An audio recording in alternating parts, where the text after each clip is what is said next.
What's going on, guys? Antonio here. Do me a favor, hit that thumbs up for me, and let's get into it. All right, so the Fresh Prince reboot is now live. It's called Bel-Air. It is streaming on the Peacock streaming platform, which if you have Xfinity, you should be able to get that for free.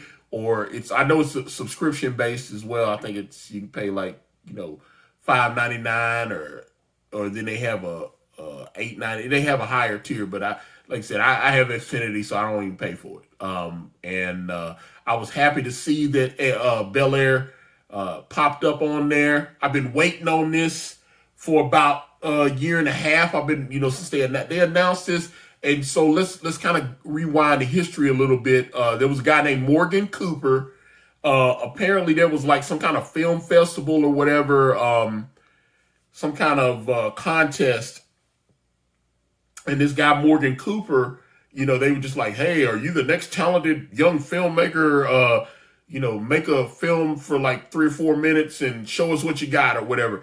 And this guy had this brilliant idea to take the Fresh Prince of Bel-Air and instead of it being a comedy, what if it's a drama?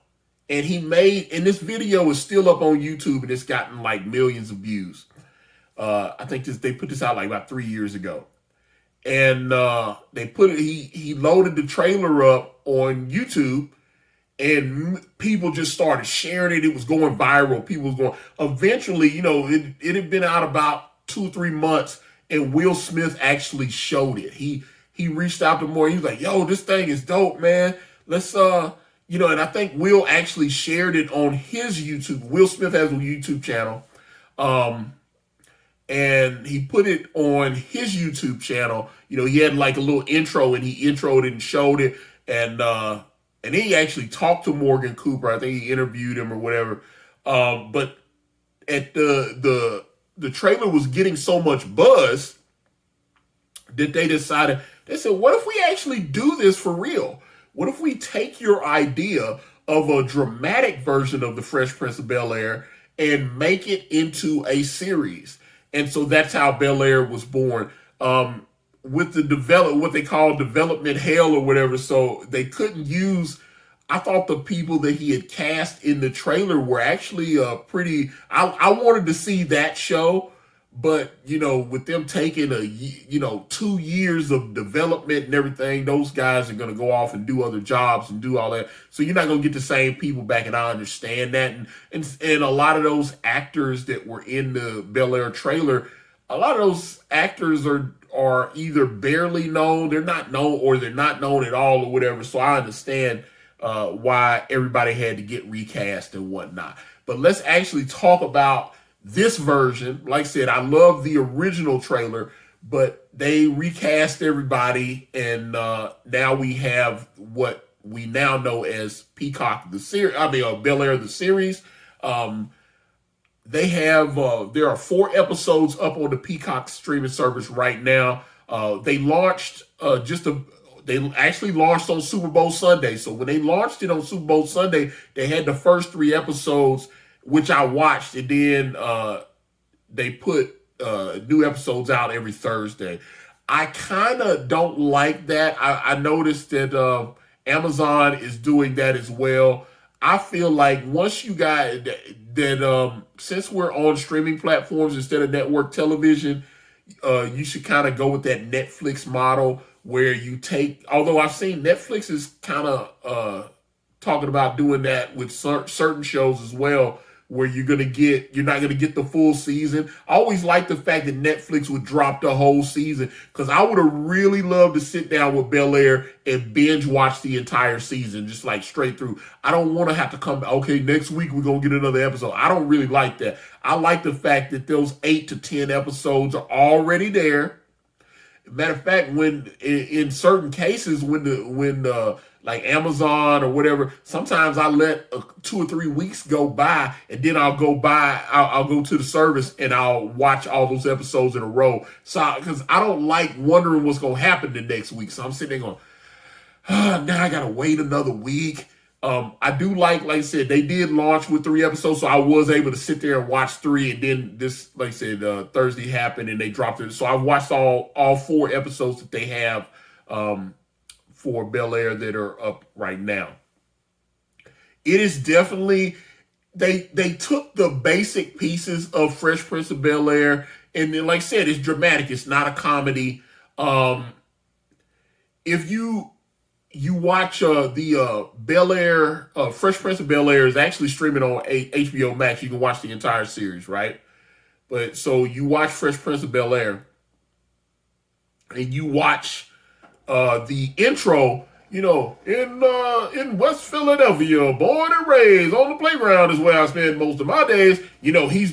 He's kind of breaking down what happened. He's playing basketball, and this gangster dude pulls up on him, and they kind of get into a thing, and he gets into some trouble and has to leave Philly and go out to Bel-Air to be with his aunt and her husband and the whole deal, right, and his cousins.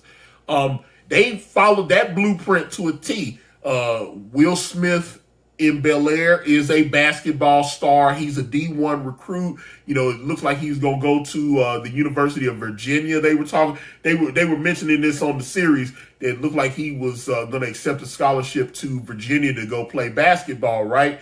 Him and his homeboy out there on the court. This gangster dude pulls up on him, and he's like, "Yo, you think you all that on the court? Why don't you take my two guys here?" He's like, "You take my guys. If you win, I got 2 stacks for you. If you lose, you got to come work for me and hustle and move that weight."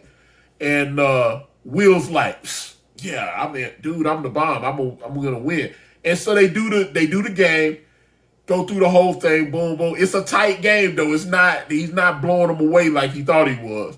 The game's coming down to the wire. They set the pick, blah, blah, blah. Everything goes down. He drops it. Bam! The shot goes in. They end up winning. He's supposed to get the 2 Gs. Everybody's hot, though. They obviously, and it's like that in real life. A lot of times guys on the court, pressure, tempers start flaring and whatnot. Things go down. One of the guys gets mad, throws a ball. They move out the way. It hits the drug dealer dude in the face. He gets hot. They start stomping Will's boy out. Will done brought that thing with him in the bag. He goes to his bag. He opens his bag. He pulls the burner out. He takes it out. Pow, pow, and just shoots it up in the air. Everybody scatters. And the police must have been within earshot or whatever, because they literally showed up within 20, 30 seconds. He pow, pow, and the police just boom, and then they take Will and slam him up against the concrete, bam, in his face.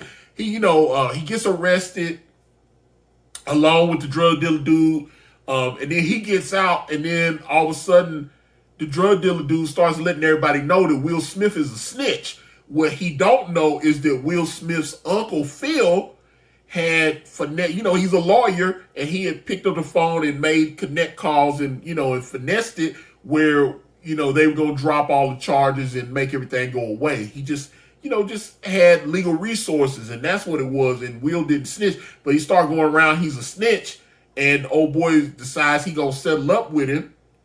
And they had to get Will out and obviously send him to Bel-Air and the whole deal. So he goes out there, he kind of meets all these different characters, the characters from the sitcom, his cousins, obviously Carlton, Hillary, and the youngest, Ashley. And then, of course, his Aunt Viv, and his Uncle Phil. The brother they got playing Uncle Phil, he's from London. I swear you cannot hear the dude's accent. I was listening when I found out the dude was from London. I was expecting that, a lot of times when these British actors, when they try to lose their American accents, you hear the way they pronounce certain words and the accent kind of falters or whatever. This brother they got playing Uncle Phil, his accent do not crack. If you hadn't told me that this dude was from London, I would be, I would just think I was like, oh, that guy's probably from New York or Chicago or something like that. You cannot hear his English accent at all. I mean, that dude, he's such a great actor. And I really thought the production on Bel-Air is top notch. I thought all the characters are really well cast. I really liked Bel-Air. Like I said, they got 4 episodes up on Peacock right now. We know we're getting a second season from Bel-Air because when they made the initial order through Will Smith's company, they ordered 2 seasons of it. So we know we're going to get a follow-up season. We don't know anything. We don't know if we're going to get a season 3, but we know we're getting season 2 of Bel-Air. But season 1 of Bel-Air is really, really dope. One thing, they made some changes to some of the characters, like the character Hillary. Hillary on the sitcom, she's kind of a ditzy airhead, daddy's girl and whatnot. And they have the girl that they have playing Hillary. She's smarter than the Hillary on the sitcom, but obviously they were going for comedy there, so her being kind of a ditzy airhead is funny, right? Another thing, the Carlton character. This Carlton seems kind of like a coon. I got to be honest about that. This Carlton, he talks. Matter of fact, in this 4th episode, he talks about black people like he's not black, and I don't like that. Carlton was bougie, but Carlton never forgot he was a black man on the show. And this Carlton scene, which Will actually had to check him on that. That was one thing that happened in this last episode. Will, he was like, how do I how do I connect with these people? He was talking like he wasn't black. And Will was like, first of all, stop referring to them as these people. I thought that whole exchange was strange. I was like, man, he act like he not black. He talking about black folks like he's not a black person. I don't like that. Because like I said, Carlton's goofy and he's doing the dance and the whole thing, but he never came across like he wasn't aware that he was a black man. And this Carlton talked like he not black. And I don't like that. But the show, and Jeffrey, the guy they have, okay, so on the sitcom, Jeffrey's a butler, right? Jeffrey's the butler, takes care of the house and whatnot. This Jeffrey isn't a butler. He's like Phil Banks' personal assistant and head of security. He's like his fixer and everything. Matter of fact, they had a little thing in there where the drug dealer dude in Philly was really having a problem with Will, which is of course why they flew him out, right? But they didn't know where Will had left because his homeboy is calling Will. He's like, yo, they looking for you, man. You got to fly back out here. He's like, they got all this beef going on because you dipped out and you done gone. They don't know where you are. And they talking about if you don't come through, they going to take everything out on me. And he's like, oh, man, I got to go back home and help my boy out and whatnot and squash all this. And I know Will talk to Jeffrey, and Jeffrey's like, bro, I got you. Don't worry about it. And he's like, no, man, you got to squash. He's like, dude, listen to me. Just focus on your school and whatnot. He's like, I'm going to take care of it. And he shows up. He pulls up to some place, and this dude with like a tattoo on his neck pulls up to Jeffrey. And I started thinking Jeffrey's like Stringer Bell from The Wire all of a sudden. He's like, yo, he said, we got a problem with Phil's nephew.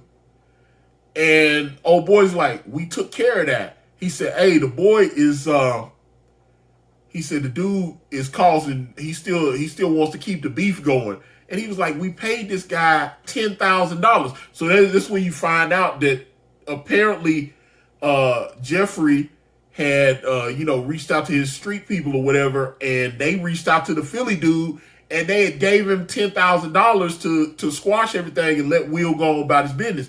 He said, yeah, we paid him, but he didn't know Phil was rich. He said, so now he knows that Phil got more money than the $10,000. He wants more money.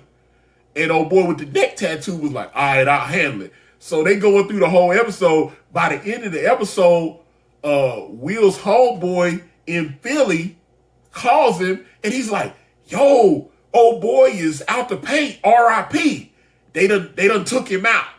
Somebody, maybe it was an accident, but somebody decided that after he decided that the 10,000 wasn't enough, they just took him out to paint.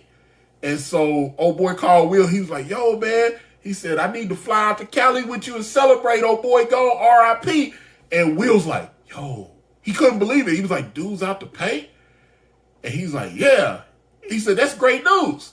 And he was like, yeah. And at the same point in time, Will's a little nervous because he wasn't expecting the dude to get took out like that. So I'm sitting there going, are they, this Jeffrey dude, this, like I said, he ain't a butler anymore. Like I said, apparently he's a fixer. You know, like I said, he handles personal security for the Banks family and all this kind of thing. But like I said, I like the way, I like a lot of the changes that happen. Like I said, you're seeing Fresh Prince of Bel-Air from a dramatic point. I thought this is a great show. I'm really, really digging Bel-Air. I'm looking forward to seeing how the first season falls out. And then as we go into the second, like I said, we're guaranteed to get 2 seasons of Bel-Air. Hopefully we get a third if the rest of it is as good as these first 4 episodes that I saw. So if you watch Bel-Air or planning on watching it, get in the comments. Let me know what you guys think. I'm out. PlaceTheBets.com, guys. Are you tired of crapping out on sites like Fanduel and Draftkings? Go to PlaceTheBets.com. Set your fantasy lineup. Baseball, football, basketball, hockey. They got them all. They'll set your lineup. 30 days is only $1. You can go, you can sign up right now. That 30 days is only $1. PlaceTheBets.com and get that Skrilla. Thank you for watching. Please like and subscribe. And please check out my podcast at anchor.fm/AkariPress or just type in Akari Press on your favorite streaming platform today.